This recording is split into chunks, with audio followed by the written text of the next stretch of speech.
बऱ्याचदा तुमच्या मनात बसलेली भीती ही तुमची नसते, ती तुम्ही कुणाकडनं तरी उधार घेता. तुम्ही ज्यांच्या सोबत राहता ना, तुमचे विचार तसे होऊन जातात. आता आम्ही नेहमी ट्रेकिंगला जातो. तर जे लोक मी पडलो तर, मी घसरणार तर नाही ना, बापरे किती अवघड आहे, असं म्हणणाऱ्या लोकांसोबत राहतात.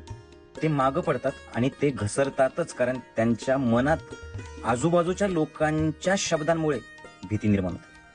पण अगदी म्हातारे लोक जे माझ्यासोबत पुढे असतात ना, ते मस्त आनंदात चालतात, कारण त्यांच्या मनात भीती नसते. म्हणून मनातली भीती कोणत्याही प्रकारची, आरोग्याची, भविष्याची, आपल्या मुलाबाळांची, आपल्या करिअरची, ही भीती जर काढायची असेल ना, तर अगोदर नकारात्मक बोलणाऱ्या, तुम्हाला घाबरवणाऱ्या लोकांची संगत सोडा आणि स्वतःशी सकारात्मक बोला. ज्यांनी काहीतरी मिळवलेलं आहे, जे सकारात्मक आहे, जे तुम्हाला मोटिवेट करतात, अशा लोकांच्या सोबत राहा. जर तर मध्ये अडकू नका. उगीच स्वतःला इनसिक्युअर फील करून घेऊ नका की माझं कसं होईल, माझं कसं होईल.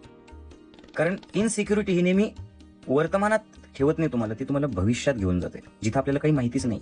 त्यामुळे भीती जर काढून टाकायची असेल तर अगोदर आनंदी लोकांसोबत राहा, स्वतःवर विश्वास ठेवा आणि स्वतःला सांगा की यस, माझं छान होणार आहे, मी बिलकुल टेन्शन घेणार नाही, आतापर्यंत सगळं छान झालं, पुढेही छान होईल. आणि बघा, तुमचं छान व्हायला सुरुवात होतं.